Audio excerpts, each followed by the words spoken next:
Panama के अफसाने में एक और ड्रामाई मोड़। कतरी शहजादे के दूसरे खत ने हलचल मचा दी।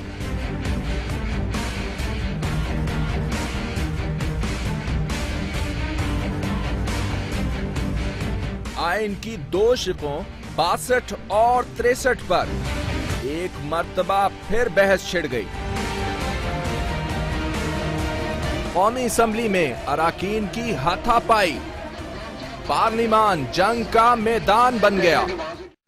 पनामा पेपर्स केस बहुत ही दिलचस्प मरहले में है इस वक्त। आज बुनियादी तौर के ऊपर जो आर्गुमेंट्स थे वो तो रहे मरियम नवाज शरीफ साहिबा की डिपेंडेंसी के मामले के ऊपर, यानी क्या वो एक इंडिपेंडेंट अपने मामला चला रही हैं या नवाज शरीफ साहब जो पाकिस्तान के वज़ीर आज़म हैं, जाहिर है वो उनके जो अखराजात हैं वो पूरे कर रहे हैं। कैप्टन सफदर साहब के पास इतने वसाइल हैं कि वो मरियम नवाज शरीफ साहिबा और अपने बच्चों के कफालत जिस तरह से हो रही है, जितने महंगे स्कूलों में वो जा रहे हैं, जिस तरह की ज़िंदगी वो गुजार रहे हैं, क्या कैप्टन सफदर वो अफोर्ड कर सकते हैं और मरियम नवाज शरीफ साहिबा वो खुद अफोर्ड कर सकती हैं या उनके वालिद साहब उनको ये ज़िंदगी गुजारने में मदद दे रहे हैं? ये वो बुनियादी मामला था जिसके ऊपर आज आर्गूमेंट्स रहे।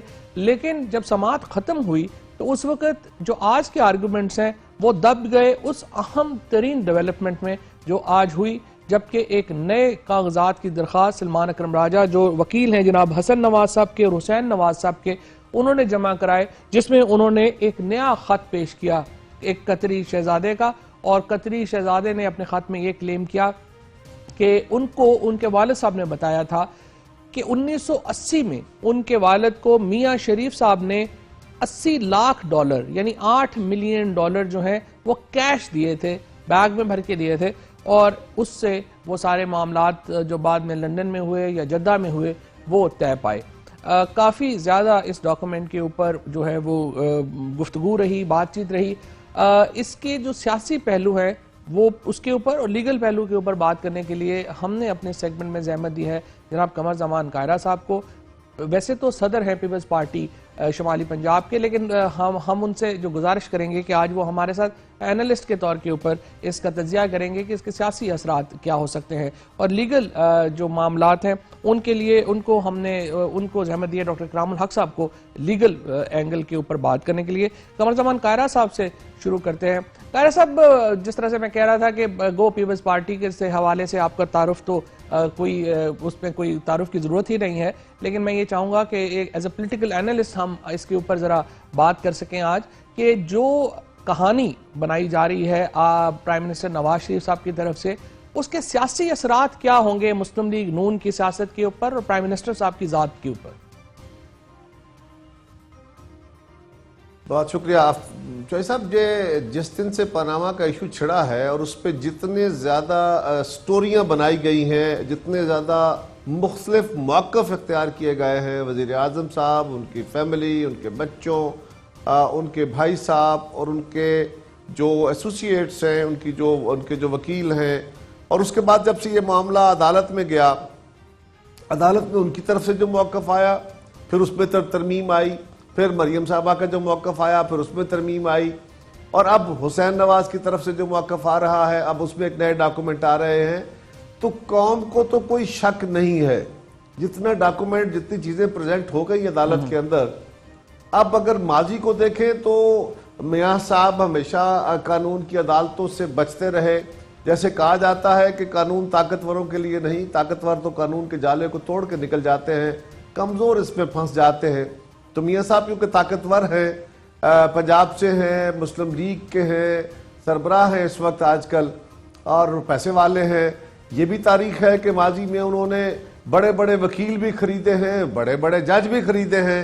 कोई छुपी दास्तान नहीं है, वो अपने काम निकालने के माहिर गिने जाते हैं। लेकिन इस केस में जितना कुछ उनके खिलाफ आ चुका है, अब कोई बात बाकी रह नहीं जाती। लेकिन देखिए फैसला क्या होता है। ये तो एक तारीख होगी पाकिस्तान की, नई तारीख भी रकम की जाती है, लेकिन और पुरानी भी दोहराई जाती है। अब अल्लाह करे नई तारीख वो तो एक कानूनी मामला है, वो एक सबजुडिस मामला है। वो तो देखते हैं कि जजेस जो डॉक्यूमेंटेशन है उसकी एडमिसिबिलिटी के ऊपर क्या फैसला करते हैं और उसके मुताबिक ज़रा केस का फैसला होगा। एक जनरल जो पॉलिटिक्स है PMLN की, खसूसन जो पंजाब में उनकी जो सियासत है, उनकी पार्टी में तो फिलहाल कोई प्रॉब्लम नहीं लग रहा। किसी पार्टी के MNA ने तो उठ के नहीं कहा कि आप जो है इसके ऊपर जवाब देना चाहिए आपको। ना ही उनकी CC की कोई मीटिंग हुई है, ना ही पार्लिमानी पार्टी की कोई मीटिंग हुई है। सो कोई क्राइसिस मुस्लिम लीग नून के अंदर तो नजर नहीं आ रहा। लेकिन क्या जो पंजाब में उनकी जो सियासत है उसको कोई खतरा है इस सारे मामले से? ये सब, पहली बात तो ये है कि किसी को शक नहीं, मियां साहब की जो मॉरल अथॉरिटी है वो तो डिमोलिश हो चुकी। पहले भी लोगों को पता था, कोई शक शुबा नहीं है। इस खानदान की ये जो बहुत तेजी से 90 डिग्री की होने वाली ग्रोथ जो है, कारोबार सारे जो डिक्लेयर होते हैं वो नुकसान में जाते हैं और इनकी दौलत में इजाफा होता चला जाता है। ये एक अलग दास्तान है, लोगों से कोई छुपी हुई नहीं है। लेकिन जो बात आप कर रहे हैं कि मुस्लिम लीग के ऊपर उसका कोई इफेक्ट आए, अभी क्योंकि इनकी हुकूमत है, पंजाब में भी हुकूमत है, और चौधरी साहब बदकिस्मती से हम एक ऐसा मुआशरा है, ये मेरी बात तल्ख होगी, मेरे जिन भाइयों को बुरी लगे मुझे माफ कीजिएगा, मैं ये समझता हूं और मैं गलत भी हो सकता हूं कि हम एक ऐसा मुआशरा है जिसकी एक बहुत बड़ी अक्सरियत किसी असूल, किसी ज़ाब्ते, किसी कुलिये, किसी कायदे की कायल नहीं है।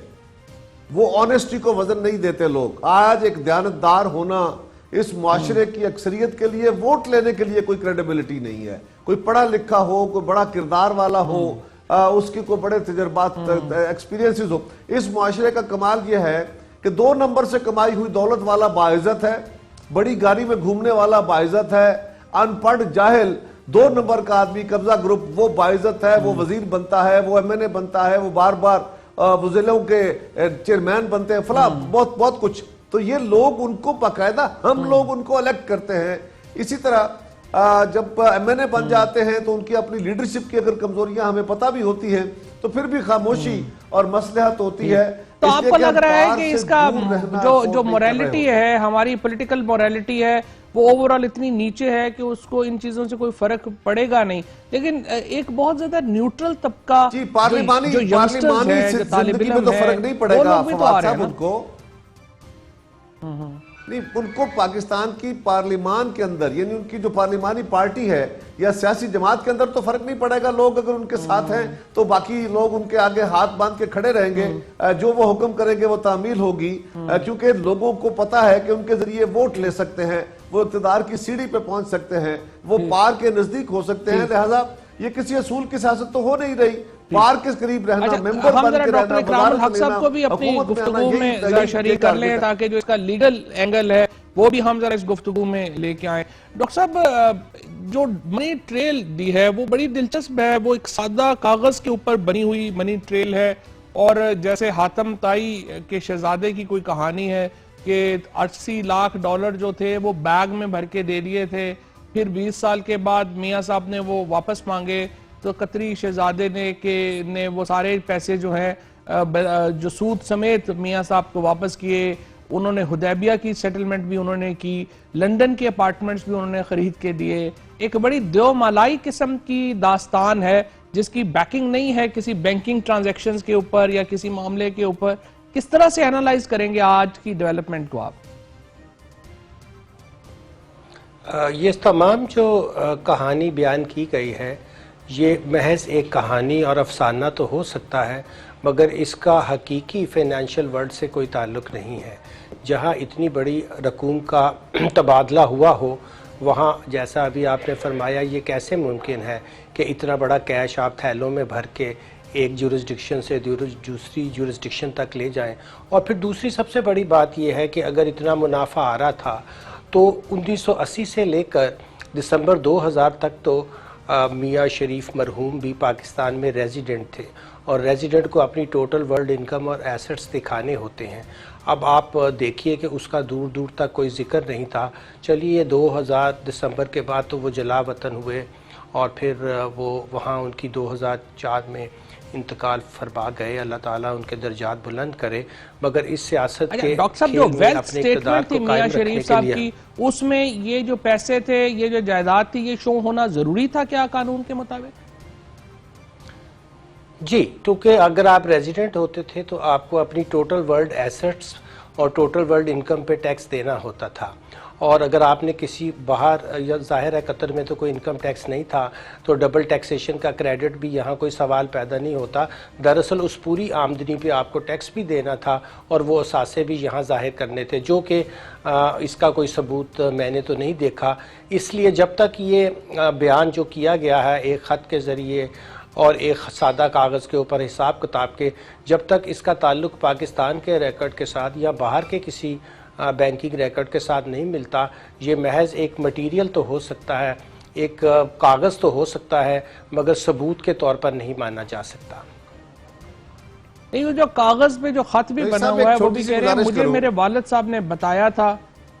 जी कायर साहब, जी कायर साहब, देखिए एक चीज जरा गौर कीजिए, मुझे नहीं पता, मेरे पास कोई डॉक्यूमेंट नहीं है कि मैं प्रूव कर सकूं, लेकिन जो एक बात मैं कहने लगा हूं इसको जरा एनालिसिस जरूर कीजिए। मियां साहब का कतरी खानदान या कतर के साथ लिंक, वो इनके पैसों का हो, वो इनकी इन्वेस्टमेंट का हो, वो LNG का हो, वो जो भी है, वो सऊदी अरब, वो कुवैत या लंदन की जायदादों का हो, ये सारा नक्शस बनता है सैफुर रहमान नामी रेडको के मालिक जो एहतसाब कमीशन के चेयरमैन हुआ करते थे उनके। और जब वो मियां साहब की गवर्नमेंट डिसमिस हुई, वो गिरफ्तार हुए, तो ये जब जेलों में थे, मियां साहब यहाँ से रिहा होके सऊदी अरब चले गए और वो जो पहले दोहा में कारोबार करते थे, अब उन्होंने कतर में जाके कारोबार शुरू किया और वहां से एक नक्शस नजर आता है। इससे पहले से मियां साहब का या इनके खानदान का कतर के अंदर कोई कारोबार की तफसील या कोई शायबा या कोई शक व शुबा, क्योंकि माजी की तारीख पाकिस्तान की बड़ी वाज़ेह है। मोहम्मद बिन जासिम है जिनका खत आया है, ये तो सैफुर रहमान साहब के बिजनेस पार्टनर हैं, एडमिटेडली ये बिजनेस पार्टनर है, और इनको जो LNG का प्लांट का जो यहाँ पे कराची में लग रहा है वो भी मोहम्मद बिन जासिम के पास है, उसके मामलात, और भी LNG के जो इंटरेस्ट हैं सारे एनर्जी के हमारे जो इंटरेस्ट हैं उनमें मोहम्मद बिन जासिम के बहुत इंटरेस्ट है जी। और सैफुर रहमान साहब जो है वो मेन एजेंट का किरदार जो है वो उसमें रखते हैं। अच्छा डॉक्टर साहब ये भी बताइएगा इकरामुल हक साहब, और 2000 से पहले वो वहां नहीं थे। एडमिसिबिलिटी का जो मामला है, जो इन्होंने अपनी एक बैंकर से बना के दिया है, मनी ट्रेल बना के दिया है और लेटर बना के दिया है, क्या अब अदालत की वेरिफिकेशन का क्या तरीका होगा? दरअसल वो ऐसे कागजात बारहा और ड्यूरिंग प्रोसीडिंग जमा करवा के मामलात को और भी कंफ्यूज करना चाहते हैं ताकि इसका कोई कैटेगोरिकल फैसला ना आ सके, क्योंकि ये बात तो साबित हो चुकी है कि इन असासाजात के लिए जो बाहर कैफ पनामा लीक से ही अभी सामने आए हैं और पता नहीं कितने हैं, तो उसके लिए उनके पास कोई जवाबदही नहीं है। तो वो ये कोशिश कर रहे हैं कि कभी आप सिग्नेचर्स को डिस्प्यूट कर दें, एक तरफ तो लोन लिए जाते हैं, फिर कहा जाता है कि प्रॉपर्टी हमारी नहीं है, कभी कहा जाता है इन फ्लैट्स में हम रहते हैं मगर ये हमारे इस तरह से नहीं इस तरह से हैं। तो मकसद इसका बज़ाहिर ये लग रहा है कि इसको कानूनी ऐसे तरीका दे दिया जाए कि कोर्ट इस बात की तरफ आए कि जी चूँकि कोई कंक्लूसिव बात नहीं है और फिर कोई लंबी वेरिफिकेशन के लिए कोई कमीशन और ऐसी चीज़ हो जाए, या ये मामला यहाँ ख़त्म कर दिया जाए कि जी जो इल्ज़ामात थे चूँकि वो सब्सटेंशिएट नहीं हो सके, हेयर से थे, और उसके मुकाबले में चले कतरी खाती सही बाहर कैफ ज़्यादा से ज़्यादा टैक्स चोरी की होगी तो वो बुज़ुर्गों ने की होगी, क्योंकि असल मामला है कि वज़ीर आज़म मोहतरम को वो बचाना चाहते हैं और उनको डी लिंक करना चाहते हैं सारे सासाजात से, जबकि सबको पता है और ये बात तो सलमान शहबाज साहब ने कहा भी कि हमारा एक ही बिजनेस था और फिर इसका जो था वो फैमिली सेटलमेंट कहीं एज लेट एज 2007 में जाकर हुआ है। और दूसरी तरफ आपके सामने डॉक्टर साहब ब्रेक लेते हैं और ब्रेक का वक्त है, यहाँ पे ब्रेक ले लेते हैं। इस सेगमेंट के बाद आते हैं तो डॉक्टर इकरामुल हक साहब और कमर जमान कायरा साहब हमारे साथ होंगे। पनामा से ही जुड़ी हुई एक और डेवलपमेंट आर्टिकल 62-63 की डिलीशन के ऊपर गौर हो रहा है, उस पर भी बात करते हैं और पनामा के ऊपर भी बात करते हैं। बहरहाल लग यूँ रहा है कि कानून उतना भी अंधा नहीं है जितना मुस्लिम लीग नून के वकला ने समझ लिया है। ब्रेक लेते हैं, ब्रेक के बाद वापस आते हैं।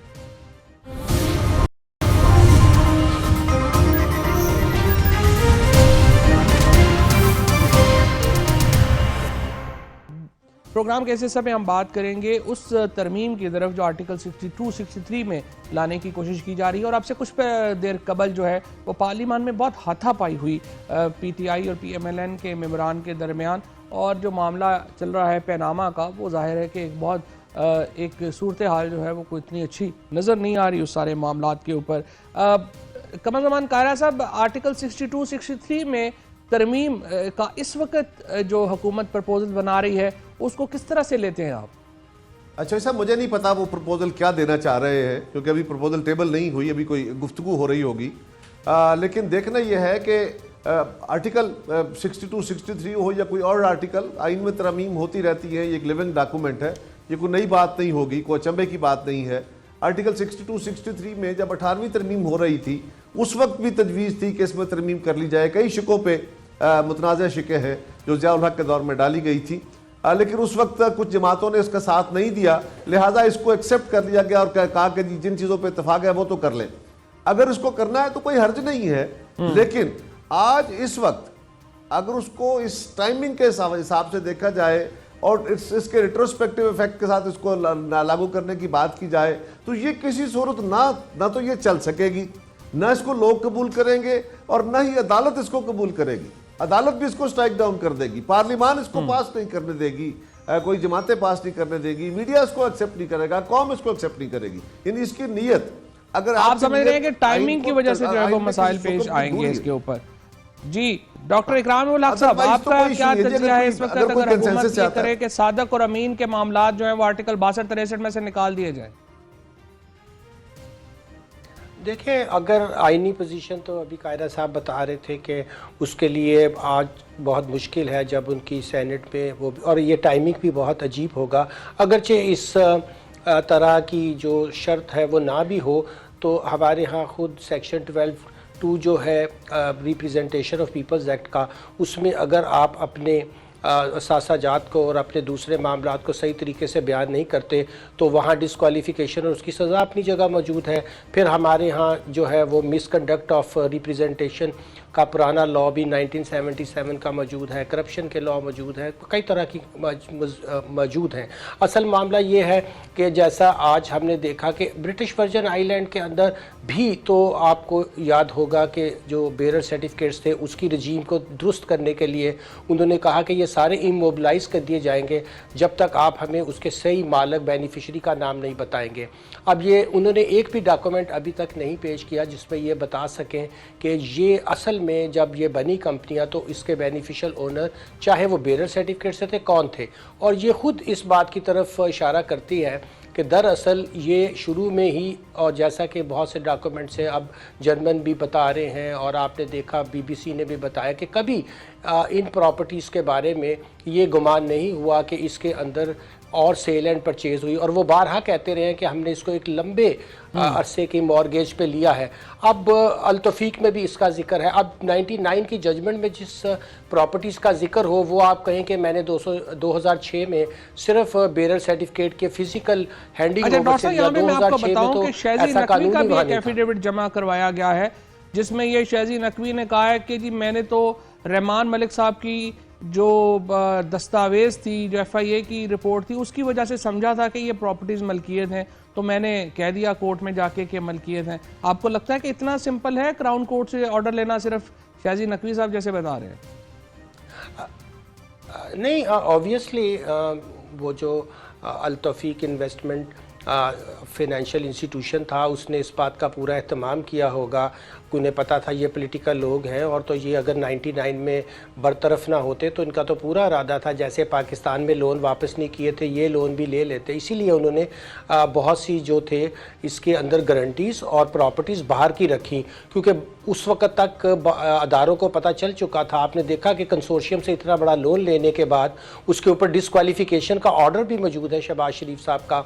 उसके बाद वापस आकर देखा कि प्रॉपर्टीज़ की कीमत बहुत बढ़ गई है, अगरचे मुशर्रफ को दे गए थे नैब को, फिर एक पिटीशन फाइल करके सारी प्रॉपर्टी हासिल कर ली जिसकी प्राइस बहुत ज़्यादा हो चुकी थी, और उसमें से 5.4 बिलियन दे दिए। अब आप देखिए वो भी इलेक्शन के बाद दिए, तो ये कितना बड़ा केस है कि आप बैंकों का पैसा इतना अरसा इस्तेमाल करते रहे, आपने वो पे करना था और आखिर में सिर्फ आपने उनको जो मामूली सी रकम दी, क्योंकि नेशनल बैंक ने सारा लोन अपनी तरफ कर लिया और दूसरे बैंकों को भी इसका नुकसान हुआ। तो ये जो हमारे यहाँ सियासत और कारोबार का अब जो गठजोड़ है और जिसकी वजह से मनी पावर ने सारे स्टेट इंस्टीट्यूशन को कैप्टिव किया हुआ है, जिसका जिक्र कायरा साहब कर रहे थे, हमारा बड़ा मसला तो अब ये बन गया है कि दरअसल मनी पावर वाले लोग हर चीज़ को जो है वो आपको देखिए उसको वो क्रिपल करने में कामयाब हो रहे, पूरे पूरे अदारे क्रिपल कर दिए उन्होंने, जिससे जाहिर है कि फिर डेमोक्रेटिक नॉर्म्स तो और रह ही नहीं सकती किसी मुल्क में अगर ऐसी ताकतवर लोग आ जाए और वो पूरे सिस्टम को कर दें। जो सुप्रीम कोर्ट का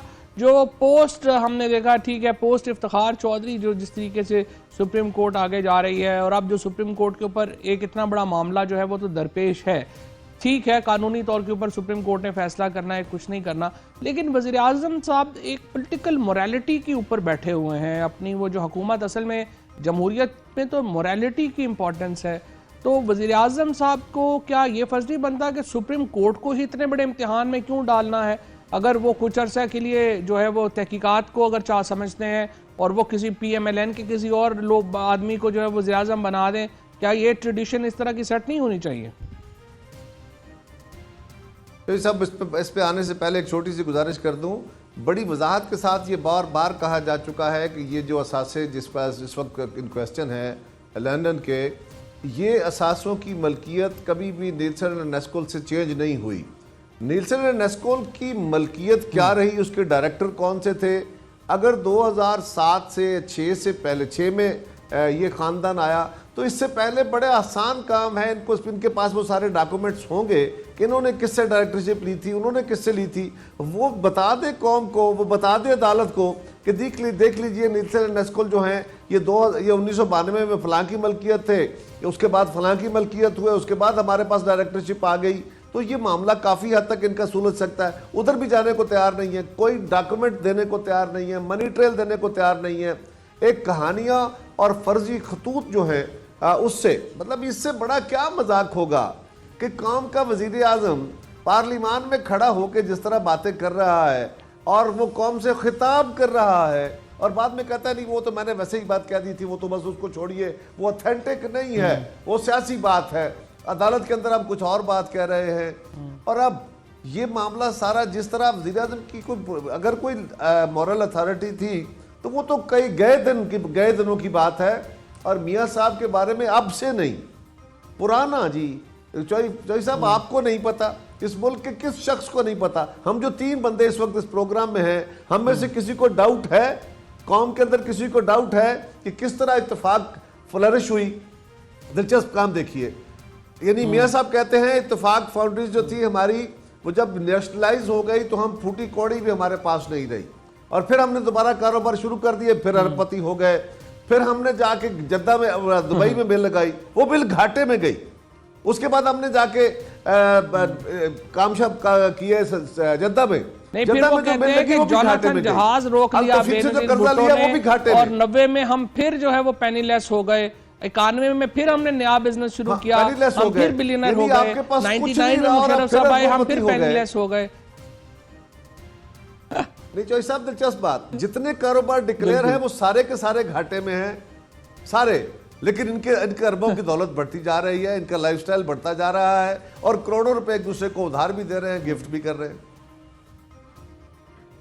लेकिन कायरा साहब, जिस तरह से आपने आगे बात की है, जो तासुर जो आता है कि ये बहुत ताकतवर बहुत है, लेकिन क्या आप समझते हैं कि क्या पाकिस्तान के लोग इस अरसे में इतना हम बहैसियत एक सोसाइटी आगे गए हैं कि इतने ताकतवर लोगों का भी एहतसाब का कोई चांस है? देखिए चौधरी साहब, जो कानून की अदालतें हैं वहां तो देखे ना, सामने सामने मिसाल मौजूद है, एक बड़े वकील खड़े हुए अदालत के अंदर, फिर उसके बाद दूसरे वकील आ गए, फिर उसके बाद तीसरे वकील आ गए, हो सकता है अगली दफा कोई और वकील आ जाए, तो बड़े बड़े वकील बड़ी बड़ी फीसें देके वो कर सकते हैं। माजी में तो वाजे है ना, भुट्टो बेनजीर भुट्टो शहीद का और आसिफ जरदारी साहब का जो फैसला कराया गया, और आपको ये भी याद है वो जो बैग भर के एक साहब गए थे जिनको बाद में सदर बनाया गया कोयटा में, वो क्या क्या नहीं हुआ, क्या क्या बदनुमादात नहीं है उस मुल्क के अंदर। तो ये तो मियाँ साहब में बदरते उत्तम सलाहियत है कि वो ब्यूरोक्रेसी जुडिशरी के पास भी चांस तो है फिर अपना ये कि अपने आप को रेक्टिफाई करने का, रिकॉर्ड को रेक्टिफाई करने का। डॉक्टर इकराम साहब, कंक्लूडिंग रिमार्क दीजिएगा। जी बिल्कुल, इसमें कोई शक नहीं है, जुडिशरी को अब बैलेंस करना उनके पास एक बहुत अच्छा मौका है और हमें तवक्को करनी चाहिए कि अगर माजी में कोई गलती है तो जिस तरह इफ्तिखार चौधरी ने एक और कलंक लगाया था, अब उसको रेक्टिफाई कर ले। ठीक, डॉक्टर इकरामुल हक साहब, कमर ज़मान, कायरा साहब, बहुत शुक्रिया आपने हमें अपना तजिया दिया इस अहम मामलात के ऊपर। देखते हैं कि जब सुबह सुप्रीम कोर्ट में मामला शुरू होता है, सलमान अकरम राजा साहब अपने जो आर्गूमेंट्स हैं वो शुरू करते हैं। हसन और हुसैन नवाज़ के वकील हैं सलमान अकरम राजा साहब। देखना ही होगा कि वो क्या आर्गूमेंट्स लेकर आते हैं और ये जो नया कदरी खत आया है इसकी ट्रीटमेंट क्या होती है सुप्रीम कोर्ट की।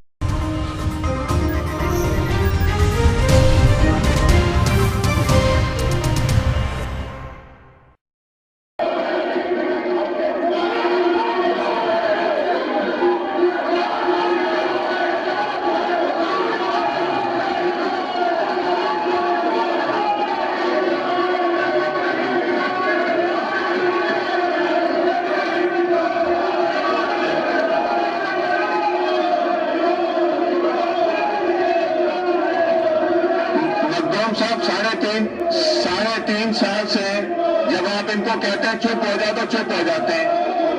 अब अगर ये बात नहीं तो ये प्लानिंग थी, ये ज्यादती की है। अगर मैंने मौका दिया बात करने का और मैंने इस इशू पे पॉइंट ऑफ ऑर्डर पे कर ले तो फिर ये ज्यादती हो रही है। ये आपकी तरफ से देखो, यू कैन कंट्रोल देम। ये अब अगर यहाँ से आएगा तो फिर आप कहेंगे कि वहां से क्यों बोल रहे हैं। ये this is totally uncalled for. 44 सदी बिफोर क्राइस्ट में कबल मसीह में ये हुआ कि रोमन जो जनरल और डिक्टेटर जूलियस सीजर जो हैं उनको सेनेट में कत्ल कर दिया गया। और ये प्लान था बुनियादी तौर के ऊपर दो सेनेटर्स का, कैस्कस और ब्रूटस ने ये प्लान किया कि चूँकि सेनेट हॉल जो है वहाँ पर कोई और दाखिल नहीं हो सकता तो जूलियस सीजर वहाँ पे होंगे और उनको वहाँ पर आइडिया ऑफ मार्च, फेमस जो रोमन अम्पायर का मामला था उसके ऊपर वहाँ पर बुलाया गया। उन्होंने वहाँ पर तकरीर करनी थी या बात करनी थी उसके ऊपर, और वहाँ पर जूलियस सीजर को कत्ल कर दिया गया। और वह मशहूर डायलॉग शेक्सपियर का यू टू ब्रूटस, जिसके ऊपर बाद में बहुत ये ड्रामा भी बना, किरदार भी तख्लीक हुआ। लेजिस्लेटिव वायलेंस की ये सबसे पुरानी और सबसे अहम मिसाल समझी जाती है। जो असम्बली के अंदर आज पाकिस्तान में हुआ, बहुत कोई अचंभे की बात नहीं है। बहुत जगहों के ऊपर ये हो चुका है, फिस्ट फाइटिंग हुई है, लड़ाई हुई है, बढ़ाई हुई है। जहाँ पर मामलात असम्बलीज़ के मामलात में ये मामला जो है कोई ऐसा तो नहीं है, कोई बहुत अनोखा तो नहीं है, लेकिन बहरहाल ये भी नहीं है कि बहुत रूटीन का मामला हो। ख़ुसूसन जो डेवलप्ड डेमोक्रेसीज़ हैं वहाँ पर कुछ मामलात इस तरह होते नहीं हैं। लेकिन पाकिस्तान जैसे मुल्क में मामला यूँ है कि जहाँ पर जो जमहूरियत है उसके अंदर कॉन्फ्लिक्ट रेजोल्यूशन हमें नज़र नहीं आती। और जब भी हम देखते हैं कि जब टॉप के आदमी जब भी किसी तनाज़े का शिकार होते हैं तो उसके बाद हमारी जमहूरियत के हाथ पांव फूल जाते हैं और रिजॉल्व मामलात नहीं हो पाते। नवाज शरीफ साहब जो पाकिस्तान के वज़ीर आज़म हैं इस वक्त एक गर्दाब में हैं। जाहिर है कि पनामा पेपर्स में उनका मामला काफ़ी ज़्यादा जो है वो गंभीर हो चुका है। उनका मुकदमा इस वक्त सुप्रीम कोर्ट में चल रहा है। अगर हम एक बड़ी डेमोक्रेसी होते तो मामला यूं होना चाहिए था कि वज़ीर आज़म का एक इंटरनेशनल स्कैम आया था, पार्लिमानी पार्टी मुस्लिम लीग नून की जायज़ा लेती, वज़ीर आज़म को कहती कि अपना जवाब दें। अगर वो जवाब ना दे पाते तो उनके अलावा किसी और को अपना लीडर मुंतखब करते, जैसा कि डेविड कैमरून ने किया बरतानिया में। डेविड कैमरून के ऊपर भी यही स्कैम आया था। उन्होंने बात की, उन्होंने मुतमईन किया, बात खत्म हो गई, आगे चले गए। आइसलैंड में प्राइम मिनिस्टर को रिजाइन करना पड़ा क्योंकि वो मुतमईन नहीं कर पा रहे थे मामलात को। आगे चलते मामलात तो इजराइल के प्राइम मिनिस्टर को आप देखें कि जहां पर जब उनके ऊपर इल्जाम लगा तो इजराइल की पुलिस ने उनके खिलाफ इन्वेस्टिगेशन जो है वो इनिशिएट की, इन्वेस्टिगेशन शुरू की और मामला जो है वहां पर भी आराम से चलता रहा। पाकिस्तान में जब वज़ीर आज़म के ऊपर इल्जाम लगा तो उसके बाद नेशनल अकाउंटेबिलिटी ब्यूरो ने, FIA ने और तमाम जो बाकी इदारे हैं उन्होंने, FBR ने इनकार कर दिया किसी किस्म की तहकीकात करने से। और जो पाकिस्तान की पार्लिमान के साथ जो मामला था उसमें ये हुआ कि ये कहा गया कि ये इस वक्त जो सिचुएशन है उसमें मामला चल ही नहीं सकता आगे। तो इस सारे मामले के ऊपर बात आई, यहाँ पर एहतजाजी तहरीक चली। तहरीक के बाद यहाँ सुप्रीम कोर्ट ने आर्टिकल 184(3) में नोटिस दिया और अब सुप्रीम कोर्ट उसकी डे टू डे हियरिंग कर रहा है। 7 महीने के करीब हो चुका है। 7 महीने के बाद अभी तक जो मामला है वो आगे जा नहीं पाया। सबसे पहले इसकी वजूहात ये हैं कि जो हमारी सिविलियन डेमोक्रेसी है वो रिप्लाई नहीं कर pा रही इस तरह के क्राइसिस का। और अब आज पार्लियामान का इजलास हुआ। पार्लियामान के इजलास में दोनों तरफ टेम्पर्स हाई थे। क्या हुआ क्या नहीं हुआ, हम तो वहां मौजूद नहीं थे। जावेद बलोच साहब हमारे साथ थे, जो नुमाइंदे हैं वो हमारे साथ हैं, जरा उनसे समझ लेते हैं कि आज क्या हुआ। जी बलोच साहब, बताइएगा कि आज मामला शुरू कैसे हुआ और कैसे आगे चला। आज जो अफसोसनाक वाक़या पेश आया कौमी असम्बली के इजलास में, उस पर न सिर्फ अपोजिशन बल्कि हुकूमत की तरफ से भी जो है काफ़ी तशवीश, बल्कि जो हम लोग बैठे हुए थे प्रेस गैलरी में हमने भी खासा उस पर जो हमारे जर्नलिस्ट कम्युनिटी उसमें खासा तशवीश का इजहार किया। मामला कुछ यूँ था कि जैसे कि आपके भी इल्म है बल्कि पूरे पाकिस्तान के इल्म में है कि अपोजिशन की तरफ से तहरीक इस्तेहकाक जो है वो जमा कराई गई थी कौमी असम्बली के इजलास में, जिस पर आज जो है वो अपोजिशन की तरफ से ये मुतालबा किया जाना था कि इसे पेश करने की इजाज़त दी जाए। स्पीकर कौमी असम्बली से मैं थोड़ा सा इसको बैकग्राउंड आपको बताऊं तो इजलास से कबर स्पीकर कौमी असम्बली के सदारत हाउस बिजनेस एडवाइजरी कमेटी का भी इजलास हुआ। अपोजिशन ने वहाँ भी मामला उठाया कि तरीके इस्तेहकाक पेश करने की इजाज़त दी जाए, लेकिन वहाँ भी जो है वो ये मामला सामने ना आ सका। जिसके बाद जब इजलास शुरू हुआ तो खुर्शीद शाह को पॉइंट ऑफ ऑर्डर पर बोलने की इजाज़त दी गई। उनका ये मौक़िफ़ था कि तरीके इस्तेहकाक बनती है। उन्होंने कहा कि न सिर्फ इस ईवान का बल्कि पूरी कौम का इस्तेहकाक जो है मंजूर हुआ है। इसके बाद जब शाह महमूद कुरैशी की बारी आई, उन्होंने भी यही मौका इख्तियार किया कि वज़ीर-ए-आज़म ने जो तकरीर ईवान में की है उसे ही साबित कर लें, उसी पर ही कायम रहें तो मामला आगे बढ़ सकते हैं। जो तकरीर यहाँ पर ईवान में जो है वो वज़ीर-ए-आज़म ने की थी उससे भी मुनरफ हो गए हैं, तो इस पर इससे मामला खराब हो रहे हैं।